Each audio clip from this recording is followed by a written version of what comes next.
Radio Publique Africaine.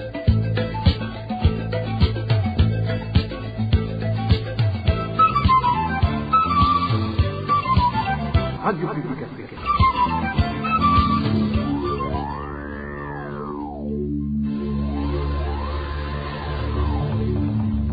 C'est le moment de suivre le journal parlé en français. À la présentation, Eloge Diva, Lemesha. Vendredi 12 janvier 2024, bonsoir et bienvenue dans ce journal dont voici les principales articulations. La fermeture des frontières avec le Rwanda par le Burundi viole le traité de la communauté est-africaine. Cette décision affecte le libre mouvement des citoyens, qu'ils soient de la sous-région ou des Burundais. Vous entendrez dans ce journal des différentes réactions, dont celle des Burundais de diverses casquettes. Et puis le pardon et la réconciliation sont considérés comme le moteur nécessaire pour que le Burundi puisse avoir la paix et le développement durable, selon Monseigneur Simon Amwana. Cet évêque d'honneur dans le diocèse de Gitega demande à tous les Burundais d'opter pour le chemin de la réconciliation et d'abandonner les tués. Dans ce journal également, nous allons vous parler de la carence des billets de 100 et de 500 francs burundais qui s'observent ces derniers jours en commune Rugombo de la province Chibitoke. Voilà pour les titres, le développement, c'est dans quelques instants. Oh, bonsoir. Diplomatie pour commencer. Le Burundi a violé le traité de la communauté est-africaine en décidant unilatéralement de fermer ses frontières avec le Rwanda. Le Rwanda et l'IAC ont affiché leur mécontentement après cette décision qui affecte le libre mouvement des citoyens de la région. Emile Nivasumba nous en dit plus.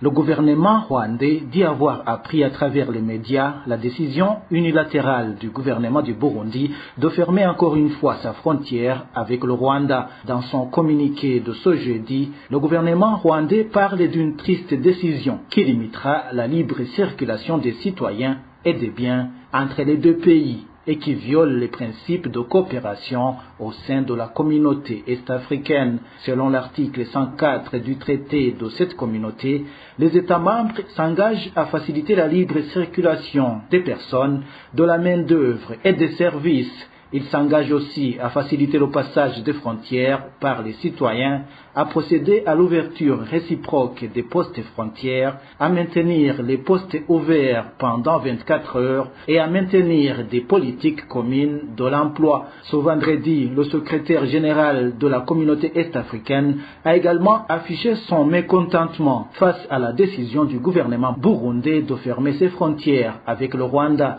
Dans son communiqué, Peter Matuki rappelle que la communauté est-africaine a été créée principalement pour promouvoir le bien-être de la population de l'Afrique de l'Est.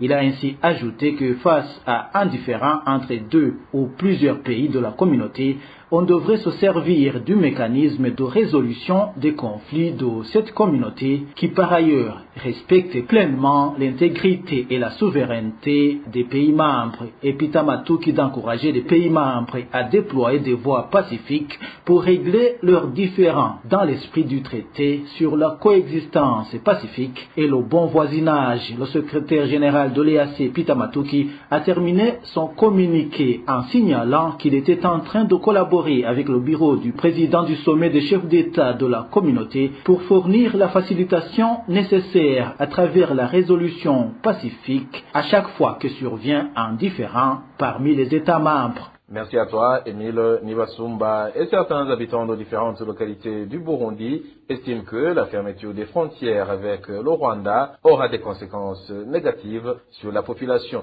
Selon eux, les relations entre les habitants des deux pays peuvent aussi se dégrader à cause des intérêts d'une poignée de dirigeants. Ils demandent la réouverture immédiate des frontières entre le Burundi et le Rwanda. Cette décision de fermer les frontières entre le Burundi et le Rwanda est injuste et incompréhensible. Au lieu de mettre en avant l'intérêt public, on privilégie les intérêts égoïstes. C'est nous, le bas peuple, qui perdons énormément. Nos échanges socio-économiques s'arrêtent inutilement. Est une décision qui n'est pas digne et qui n'est pas fière à la population car il coupe les relations entre les gens du Burundi et les gens du Rwanda. Les gens du Burundi vont acheter quelques marchandises au Rwanda. Aussi, les Rwandais viennent d'acheter les marchandises. Donc, nous demandons au gouvernement du Burundi de voir comment régler leurs problèmes entre le Rwanda et le Burundi sans toutefois violer les relations. C'est une décision qui n'a pas tombé en faveur, surtout la population burundaise, parce que le voisin reste le voisin. La coopération exige et l'intégration régionale. Donc, les Burundais ont besoin de cette circulation, ainsi que même les Rwandais. Si la situation politique l'exige, il y a des décisions qui sont prises, mais pas pour l'intérêt général ou bien l'intérêt de la population, mais pour un intérêt d'un petit groupe, surtout les dirigeants ou bien le groupe au pouvoir. Mais ça n'avantage en rien pour la population. Les conséquences, ça tombe toujours sur la population burundaise parce que c'est nous qui échangeons les marchandises. Pour eux, je pense qu'il n'y a pas de perte parce qu'ils comptent sur les intérêts des individus, pas les intérêts de notre pays. Ça nous favorise parce que quand il y a un problème sur les frontières, quand on ne peut pas se rendre chez un voisin, ça sonne mal. Nous avons un problème alors de coopération, car ici nous avons des familles là-bas de l'autre côté du Rwanda, et eux aussi, ils ont des familles ici chez nous au Burundi. On faisait des visites d'amitié. Vous voyez par exemple, quand il y a carence de carburant ici chez nous, alors nous cherchons à nous approvisionner de l'autre côté. Alors si les frontières sont fermées, cet approvisionnement n'aura pas lieu. Restons toujours sur cette fermeture des frontières rwandaises. Pour le président de la coalition CFOR Arusha, Frédéric Bamvuginyumvira, le gouvernement du Burundi devrait d'abord informer clairement la population des raisons de la fermeture des frontières avant de prendre ces décisions, car c'est elle qui en subit les conséquences. La fermeture des frontières entre le Burundi et le Rwanda inquiète plus d'un, y compris la CFOR Arusha, parce que pratiquement nous militons pour les intérêts du citoyen burundais, citoyen rwandais.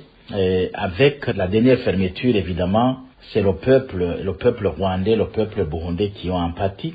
Ce sont ces relations qui ont empathie parce que quelque part, lorsqu'il y a le mouvement des biens et des personnes entre le Burundi et le Rwanda, des Burundais qui vont au Rwanda pour des raisons multiples, des Burundais qui vont au Rwanda pour aller continuer jusqu'en Ouganda, où il y a un grand marché d'approvisionnement. Nous considérons que c'est quelque chose de très important. Et nous voyons aussi des Rwandais qui allaient au Burundi pour des raisons multiples. Ça faisait quand même de la fierté. Et ça dénotait les relations de bon voisinage entre les deux pays.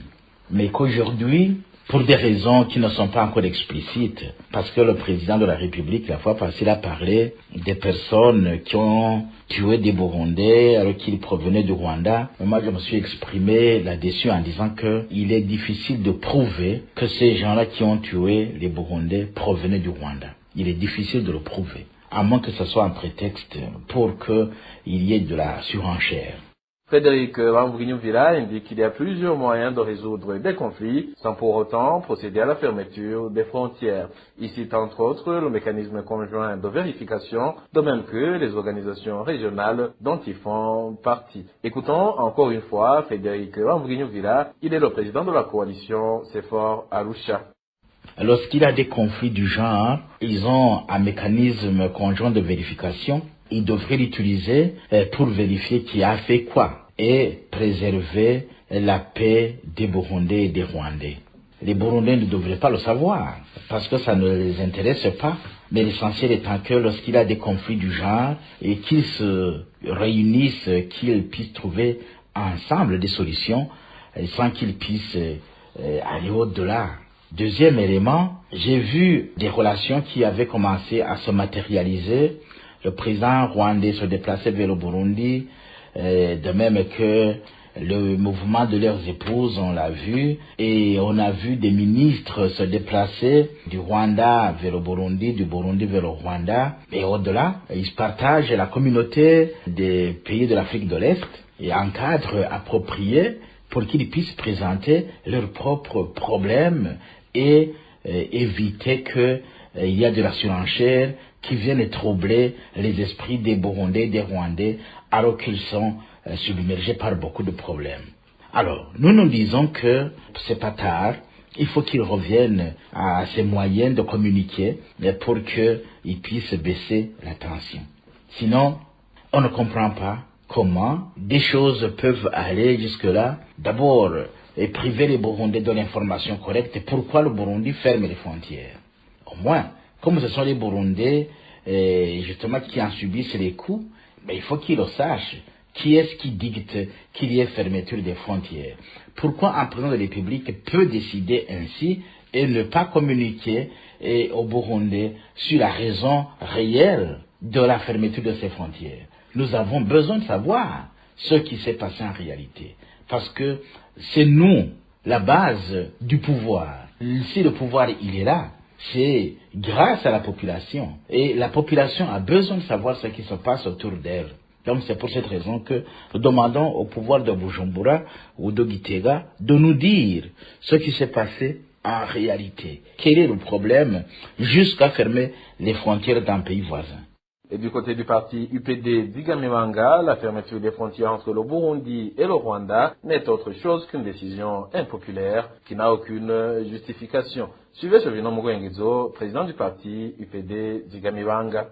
Nous venons d'apprendre avec stupéfaction la fermeture des frontières du Burundi par le président Ndayishimiye, une fermeture qui vient encore rendre la vie des paisibles citoyens difficile. Une décision très impopulaire, une décision qui ne se justifie pas, une décision justifiée par le fait que le Rwanda entretient des groupes rebelles et le Tabara.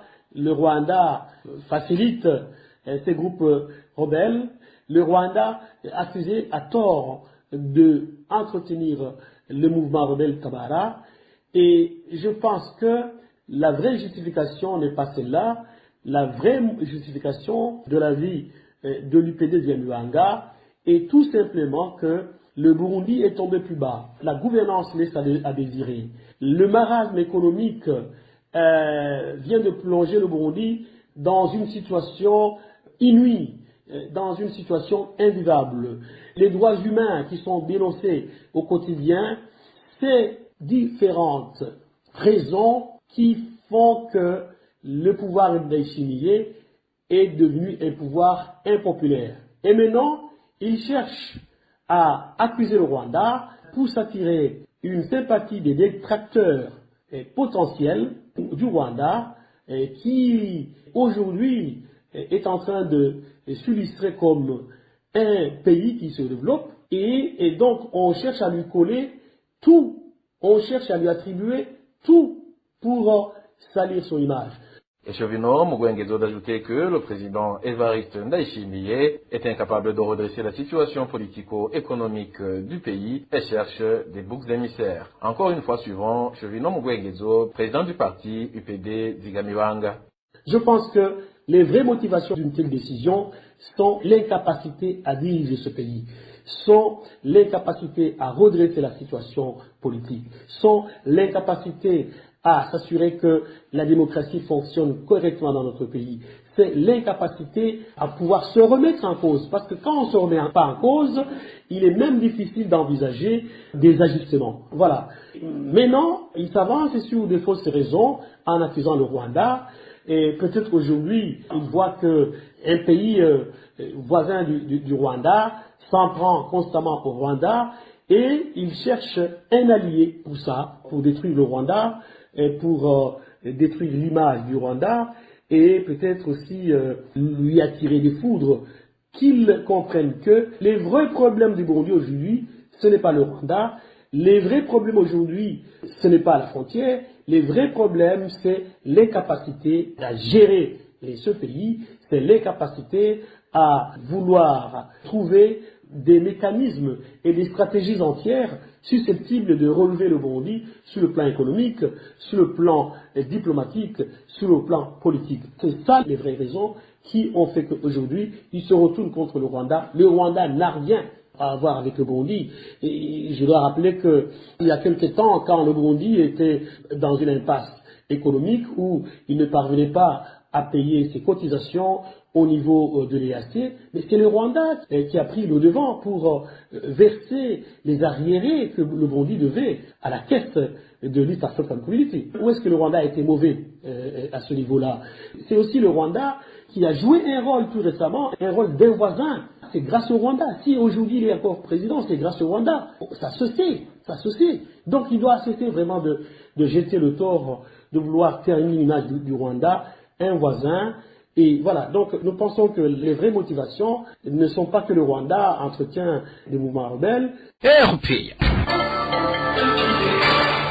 Le pardon et la réconciliation devraient être le berceau de tous les projets afin que le Burundi puisse avoir la paix et le développement durable. Propos de Monseigneur Simon Namwana, évêque d'honneur dans le diocèse de Gitega, sur les antennes de la Radio Maria Burundi. Monseigneur Simon Namwana demande à tous les Burundais d'opter pour le chemin de la réconciliation et d'abandonner les tueries. Bavukanye ngunda nukuri tumenye yuko tubwirizwa gufata uwo mugambi ukurikurana no gusubiza hamwe tukamenya ko ari ubwirizwa kuba ingobyi yindi migambi. Mes frères et sœurs que j'aime beaucoup, franchement parlant, il faut savoir qu'on doit opter pour le chemin du pardon et de la réconciliation et savoir que ça doit être le berceau de tous les projets.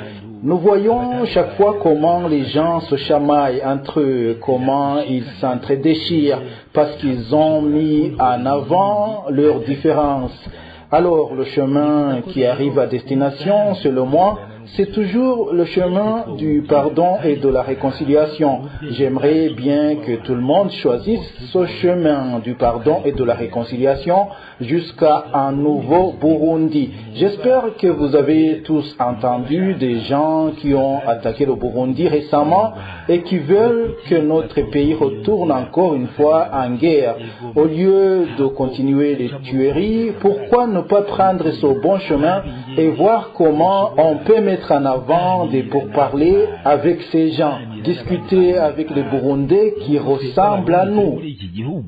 Twumva ivyo bintu natwe twigira inama yuko twogerageza yego kuresha abo bene wacu kubaresha kugira ngo bashobore guhindura ingiro n'ingendo bashobore nabo.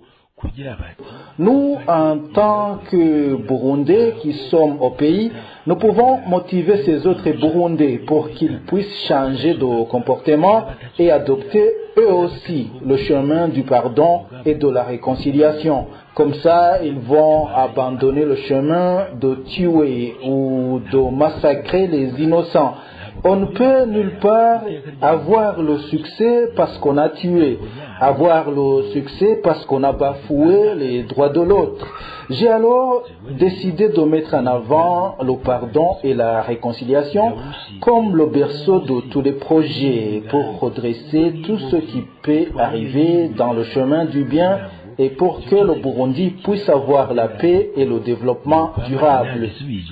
Mu nzira y'ineza gutyo ubu Burundi mbamo bushobore gutora agahengwe bushobore kuramutswa amajambere y'ukuri. Page gouvernance à présent, la relaxation de l'ancien directeur de l'hôpital Kira, le docteur Christophe Sahabo, le retour à la gestion des actionnaires privés majoritaires, ainsi que le retour à la légitimité des organes de décision, telles sont entre autres les doléances que les actionnaires majoritaires ont adressées au président de la République en tant que juge suprême. Dans une correspondance adressée au numéro 1 Burundais au 8 janvier 2024, ils lui ont également brossé le tableau du détournement de fonds du dit hôpital opéré par les représentants de l'État sans qu'il y ait pour autant de poursuites judiciaires. Ils ont fait savoir que si rien n'est fait pour redresser la situation, ils se verront dans l'obligation de reprendre les procédures d'arbitrage international. Plus de détails avec Eric Nyonzima. Dénoncer la prédation et la spoliation de Kira Hospital SA Swiss Clinique par certains agents de l'État et responsables des sociétés parapubliques, actionnaires minoritaires, tel est l'objet de cette missive émenant les actionnaires majoritaires de cette infrastructure sanitaire. Comme on peut le lire dans cette correspondance, Ces actionnaires majoritaires représentés par le Dr Jean-David Piro, côté étranger, et Augustin Bazahicha, pour le compte des actionnaires privés nationaux. Elle a pour but de demander l'intervention du numéro 1 burundais afin qu'il mette fin à cette spoliation envers leur hôpital. Une prédation qui se traduit, dit-on toujours, par le détournement d'enfants Covid d'un million d'euros octroyés par la coopération allemande, un détournement opéré par les représentants de l'État. Un dos qui venait d'arriver dans les caisses de cet hôpital, d'où les représentants de l'État ont fait emprisonner le docteur Christophe Sahayo afin de pouvoir se servir à leur guise. Et les actionnaires majoritaires de souligner que cette malversation a conduit au gel de 400 000 euros par le bailleur après que des inspectrices allemandes aient effectué une descente sur Bujumbura pour diligenter des enquêtes irrelatives. Privant ainsi l'hôpital d'un capital conséquent, ce qui a empiré la situation de cette clinique, entraînant le départ d'un grand nombre de personnes qualifiées, vu que leur numération devenait de plus en plus sporadique, vu que les caisses de cette infrastructure sanitaire se vidaient à vitesse grand V à cause des sorties de fonds injustifiées et inexpliquées vers des fournisseurs fictifs et sans facturation. Et ces actionnaires de regretter que ces détournements ont conduit à la faillite de leur hôpital sans aucune autorité ne réagisse, raison pour laquelle les actionnaires majoritaires ont pris le temps d'adresser une énième missive au président de la République afin qu'il les rétablisse dans leurs droits, notamment en remettant en liberté leurs employés et en veillant à ce qu'il retrouve le poste qu'il a quitté sous contrainte. Il lui a été demandé de permettre le retour à la gestion de l'hôpital des privés majoritaires et à mettre fin à toutes les réunions des organes illégitimes dont le conseil d'administration et surtout d'interdire la réunion de l'Assemblée générale des actionnaires prévue ce 12 janvier. À défaut de quoi, ces actionnaires majoritaires se verront dans l'obligation de reprendre les procédures d'arbitrage international qu'ils avaient suspendues dans l'espoir d'un règlement à l'amiable. Vous saurez que la dite réunion en Assemblée générale a finalement eu lieu, même si elle a vu une très faible participation. Eric Nionzima, le projet de partenariat entre la société sucrière du Mosso, Sosumo en sigle, et le groupe Sarai Group, ayant son siège en Ouganda, inquiète plus d'un parmi les travailleurs de la Sosumo. Ils craignent le licenciement d'un grand nombre d'entre eux. C'est dans la réunion du syndicat des travailleurs de la Sosumo animée ce jeudi dans l'après-midi qu'ont été soulevées ces inquiétudes. Ces travailleurs demandent aux responsables de l'entreprise de penser aux mesures d'accompagnement. Elvis Nyamungere nous fait le point. On ne connaît rien de l'accord de partenariat entre Sosumo et Sarai Group. Telles étaient les déclarations de travail de la Sosumo réunies au sein du syndicat CETUS dans les réunions de l'après-midi de ce jeudi à Girofi. Les travailleurs des syndiqués de la Sosumo ont dans cette réunion laissé entendre qu'ils n'ont pas confiance à ce partenariat. Ils pensent que la totalité des travailleurs de la Sosumo n'aura plus de la place avec ce partenariat Sosumo Sarai Group. Pour eux, les patrons de Sarai Group pourraient demander à y introduire des travailleurs à eux pour tenter de trouver une solution au scénario qui pourrait se réduire. Les travailleurs de la Sosumo demandent aux responsables de la Sosumo d'organiser une rencontre entre les représentants des travailleurs et les responsables de l'usine pour adopter ensemble des mesures d'accompagnement en cas de licenciement. Pour rappeler, une délégation de la Sosumo à la tête, son administrateur, directeur général, a effectué des missions en Ouganda dans le cadre des négociations avec les responsables de Sarai Group. Les deux parties se seraient convenus de débuter avec ce partenariat à partir de ce même mois de janvier. Merci à toi, Elvis Nyamungere. Plus de 2800 familles propriétaires de 160 hectares du site Gasenyi-Nyakabondo font savoir que la loi a été violée à maintes fois dans le processus de trouver des solutions à leurs problèmes, de percevoir des indemnisations de leur expropriation. L'un des propriétaires qui s'est entretenu avec la RPA explique que, premièrement, la loi n'a pas été respectée car ils ont été discriminés et n'ont pas été intégrés dans la commission mise en place par le président de la République pour résoudre leurs problèmes. Comment la loi a été violée, c'est que dans les directives que le président de la République avait données le 25 juillet 2021, il avait demandé la mise en place d'une commission qui devait étudier nos problèmes. Il avait adressé cette correspondance au ministre de l'Intérieur du pays, au ministre de l'Agriculture et de l'Élevage et au ministre chargé des infrastructures. Il leur a recommandé de bien aménager nos terrains et que nos terres soient réparties entre les propriétaires et l'État, ce qu'on appelle viabilisation par intégration. Alors, cette commission devait être composée par les représentants de ces trois ministères déjà évoqués, les représentants de la présidence, les représentants de l'administration communale de Mutimbuzi et de l'Oburon, ainsi que les représentants des propriétaires de ces terrains. Mais dans cette commission, les représentants des propriétaires de ces parcelles n'ont pas été intégrés. Peut-être qu'ils avaient déjà prévu de ne pas nous rendre justice. Une autre injustice qu'ils ont subie, selon notre source, c'est que le décret-loi de 1992, qui plaçait leur terrain dans le périmètre urbain de Bujumbura, a été modifié par un décret de 2016, ce qui est une violation de la loi. Ces familles continuent de réclamer la justice.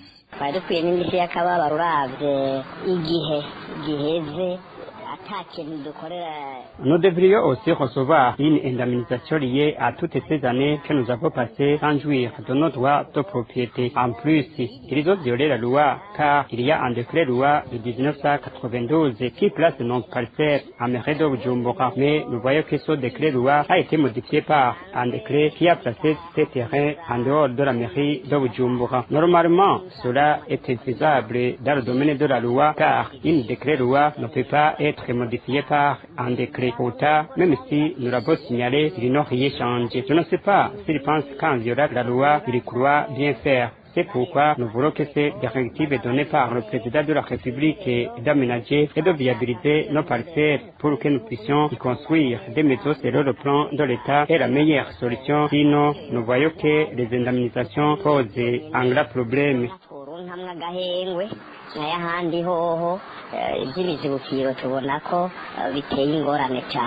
Rappelons que c'est depuis 14 ans que les propriétaires de 160 hectares situés près du palais présidentiel Nare House attendent de percevoir leurs indemnisations. Et dernière nouvelle de cette édition, la carence de billets de 100 et de 500 francs burundais s'observe en commune Rugombo dans la province de Cibitoke. Certains commerçants de la dite commune font savoir qu'à part que ces billets sont indisponibles, même dans différentes banques, ceux qui sont parfois disponibles sont en très mauvais état. Le point avec Dani Claire, il a tout on va. Les grandes sont multiples au sein des commerçants de la commune Rugombo suite à la pénurie des billets de 100 et 500 francs burundais. Comme certains commerçants de la dite commune l'ont révélé à la RPA, il est tellement difficile de trouver des billets de 500 francs burundais. Pire encore, même les billets de 100 francs sont dans un mauvais état et ils ne sont non plus faciles à trouver. Ce commerçant fait savoir que ces mêmes billets sont les plus utilisés dans leurs activités. Les billets de 100 francs et les billets de 500 sont indisponibles presque partout. Trouver les billets de 500, c'est une tâche qui est tellement difficile pour nous. Quant aux billets de 100 francs, ils sont parfois disponibles, mais pas suffisants. En plus, même ces billets de 100 francs sont en très mauvais état. Quant aux billets de 500, ils sont en voie de disparition. Pourtant, ces billets sont tellement utilisés dans notre commerce. Les conséquences liées au manque de ces billets sont déjà multiples au sein des commerçants de la commune Rugombo. Certains commerçants indiquent qu'on les retourne leurs marchandises à cause du manque de billets pour remettre le solde. De plus, même quand ils se rendent dans les banques, ces billets restent indisponibles. Ainsi, ils demandent au gouvernement de faire tout son possible pour disponibiliser ces billets. En cas de manque de ces billets de 500 et de 100 francs, nous nous retrouvons en difficulté car nos clients les sollicitent beaucoup. C'est un sérieux problème pour nous car ces billets sont insuffisants en circulation. Même si nous nous rendons à la banque, ils nous disent qu'ils n'ont pas ces billets de 500 à cause de leur insuffisance. Pour le moment, quand il y a un montant de 20 000 constitué par des billets de 500, on te les achète avec un bénéfice. Nous demandons au gouvernement de nous aider pour qu'on puisse trouver ces billets de 500 et de 100 francs car ils sont insuffisants, donc il faut qu'on les multiplie. Les informations en provenance des commerçants de la commune Rugombo font savoir que même certaines activités commerciales sont paralysées à cause du manque de ces billets. La rédaction de la RPA n'a pas encore pu joindre l'administrateur de la commune Rugombo pour s'exprimer à ce propos. Et voilà, chers auditeurs de la radio publique africaine, c'est par ici que nous mettons un point final à ce journal de ce 12 janvier 2024. Merci aux collègues de la rédaction et de l'équipe technique pour leur parfaite collaboration. Au micro, vous étiez avec Eloge Divin Remesha. Je vous souhaite un bon début du week-end.